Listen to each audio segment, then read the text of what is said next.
شروع اللہ کا نام لے کر جو بڑا مہربان نہایت رحم والا ہے۔ یاسین، حکمت بھرے قرآن کی قسم، تم یقیناً پیغمبروں میں سے ہو، بالکل سیدھے راستے پر۔ یہ قرآن اس ذات کی طرف سے اتارا جا رہا ہے جس کا اقتدار بھی کامل ہے، جس کی رحمت بھی کامل، تاکہ تم ان لوگوں کو خبردار کرو جن کے باپ داداؤں کو پہلے خبردار نہیں کیا گیا تھا، اس لیے وہ غفلت میں پڑے ہوئے ہیں۔ حقیقت یہ ہے کہ ان میں سے اکثر لوگوں کے بارے میں بات پوری ہو چکی ہے، اس لیے وہ ایمان نہیں لاتے۔ ہم نے ان کے گلوں میں توق ڈال رکھے ہیں جو ٹھوڑیوں تک پہنچے ہوئے ہیں، اور اس وجہ سے ان کے سر اوپر ہو اٹھے رہ گئے ہیں، اور ہم نے ایک آڑ ان کے آگے کھڑی کر دی ہے اور ایک آڑ ان کے پیچھے کھڑی کر دی ہے، اور اس طرح انہیں ہر طرف سے ڈھانک لیا ہے، جس کے نتیجے میں انہیں کچھ سجائی نہیں دیتا۔ اور ان کے لیے دونوں باتیں برابر ہے، چاہے تم انہیں خبردار کرو یا خبردار نہ کرو، وہ ایمان نہیں لائے گے۔ تم تو صرف ایسے شخص کو خبردار کر سکتے ہو جو نصیحت پر چلے اور خدا رحمان کو دیکھے بغیر اس سے ڈرے۔ چنانچہ ایسے شخص کو تم مغفرت اور باعزت اجر کی خوشخبری سنا دو۔ یقیناً ہم ہی مردوں کو زندہ کریں گے، اور جو کچھ عمل انہوں نے آگے بھیجے ہیں ہم ان کو بھی لکھتے جاتے ہیں، اور ان کے کاموں کے جو اثرات ہیں ان کو بھی، اور ہم نے ایک واضح کتاب میں ہر چیز کا پورا احاطہ کر رکھا ہے۔ اور اے پیغمبر، تم ان کے سامنے ایک بستی والوں کی مثال پیش کرو جب ان کے پاس رسول آئے تھے۔ جب ہم نے ان کے پاس شروع میں 2 رسول بھیجے تو انہوں نے دونوں کو جھٹلا دیا، پھر ہم نے ایک تیسرے کے ذریعے ان کی تائید کی، اور ان سب نے کہا کہ یقیناً جانو ہمیں تمہارے پاس رسول بنا کر بھیجا گیا ہے۔ انہوں نے کہا تمہاری حقیقت اس کے سوا کچھ بھی نہیں ہے کہ تم ہم جیسے ہی آدمی ہو، اور خدا رحمان نے کوئی چیز نازل نہیں کی ہے، اور تم سراسر جھوٹ بول رہے ہو۔ ان رسولوں نے کہا ہمارا پروردگار خوب جانتا ہے کہ ہمیں واقعی تمہارے پاس رسول بنا کر بھیجا گیا ہے، اور ہماری ذمہ داری اس سے زیادہ نہیں ہے کہ صاف صاف پیغام پہنچا دے۔ بستی والوں نے کہا ہم نے تو تمہارے اندر نحوست محسوس کی ہے، یقین جانو اگر تم باز نہ آئے تو ہم تم پر پتھر برسائیں گے، اور ہمارے ہاتھوں تمہیں بڑی دردناک سزا ملے گی۔ رسولوں نے کہا تمہاری نحوست خود تمہارے ساتھ لگی ہوئی ہے، کیا یہ باتیں اس لیے کر رہے ہو کہ تمہیں نصیحت کی بات پہنچائی گئی ہے؟ اصل بات یہ ہے کہ تم خود حد سے گزرے ہوئے لوگ ہو۔ اور شہر کے پرلے علاقے سے ایک شخص دوڑتا ہوا آیا، اس نے کہا اے میری قوم کے لوگوں، ان رسولوں کا کہنا مان لو، ان لوگوں کا کہنا مان لو جو تم سے کوئی اجرت نہیں مانگ رہے، اور وہ صحیح راستے پر ہے۔ اور بھلا میں اس ذات کی عبادت کیوں نہ کروں جس نے مجھے پیدا کیا ہے، اور اسی کی طرف تم سب کو واپس۔ بھلا کیا اسے چھوڑ کر میں ایسوں کو معبود مانوں کہ اگر خدا رحمان مجھے کوئی نقصان پہنچانے کا ارادہ کر لے تو ان کے سفارش میرے کسی کام نہ آئے، اور نہ وہ مجھے چھڑا سکے۔ اگر میں ایسا کروں گا تو یقیناً میں کھلی گمراہی میں مبتلا ہو جاؤں گا۔ میں تو تمہارے پروردگار پر ایمان لا چکا، اب تم بھی میری بات سن لو۔ آخر کار بستی والوں نے اس کو قتل کر دیا، اور اللہ کی طرف سے اس سے کہا گیا کہ جنت میں داخل ہو جاؤ۔ اس نے جنت کی نعمتیں دیکھ کر کہا کہ کاش میری قوم کو معلوم ہو جائے کہ اللہ نے کس طرح میری بخشش کی ہے اور مجھے باعزت لوگوں میں شامل کیا ہے۔ اور اس شخص کے بعد ہم نے اس کی قوم پر آسمان سے کوئی لشکر نہیں اتارا، اور نہ ہمیں اتارنے کی ضرورت تھی۔ وہ تو بس ایک ہی چنگھاڑ تھی جس سے وہ ایک دم بجھ کر رہ گئے۔ افسوس ہے ایسے بندوں کے حال پر، ان کے پاس کوئی رسول ایسا نہیں آیا جس کا وہ مذاق نہ اڑاتے رہے ہو۔ کیا انہوں نے نہیں دیکھا کہ ان سے پہلے ہم کتنی قوموں کو اس طرح ہلاک کر چکے ہیں کہ وہ ان کے پاس لوٹ کر نہیں آتے؟ اور یہ جتنے لوگ ہیں ان سبھی کو اکٹھا کر کے ہمارے سامنے حاضر کیا جائے گا، اور ان کے لیے ایک نشانی وہ زمین ہے جو مردہ پڑی ہوئی تھی، ہم نے اسے زندگی عطا کی، اور اس نے غلہ نکالا جس کی خوراک یہ کھاتے ہیں۔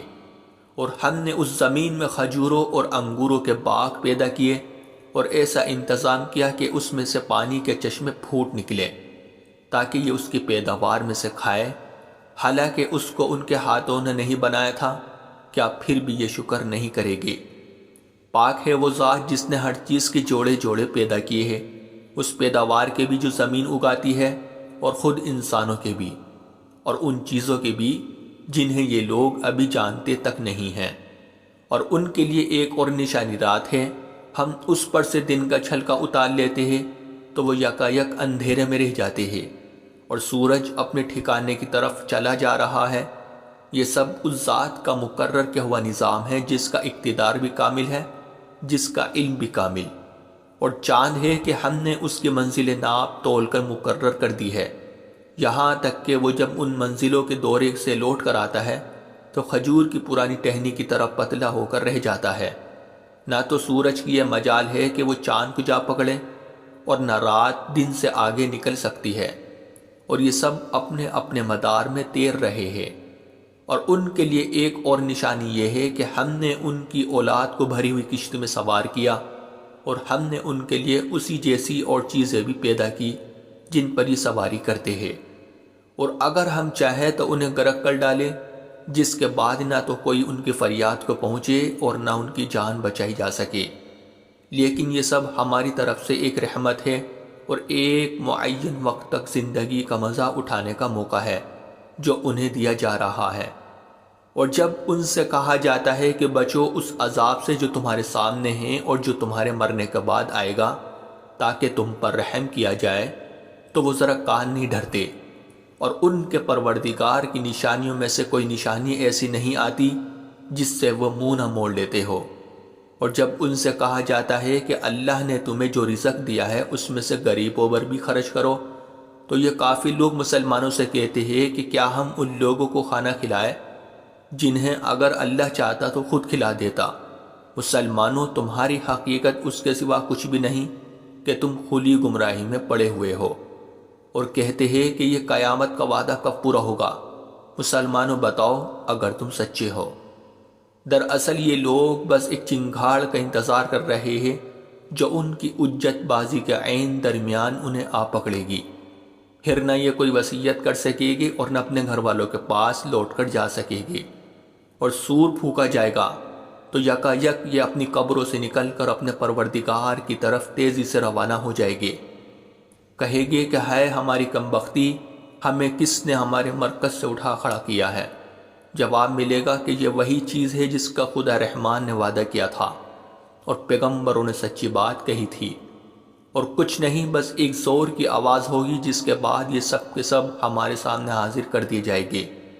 چنانچہ اس دن کسی شخص پر کوئی ظلم نہیں ہوگا اور تمہیں کسی اور چیز کا نہیں بلکہ انہی کاموں کا بدلہ ملے گا جو تم کیا کرتے تھے۔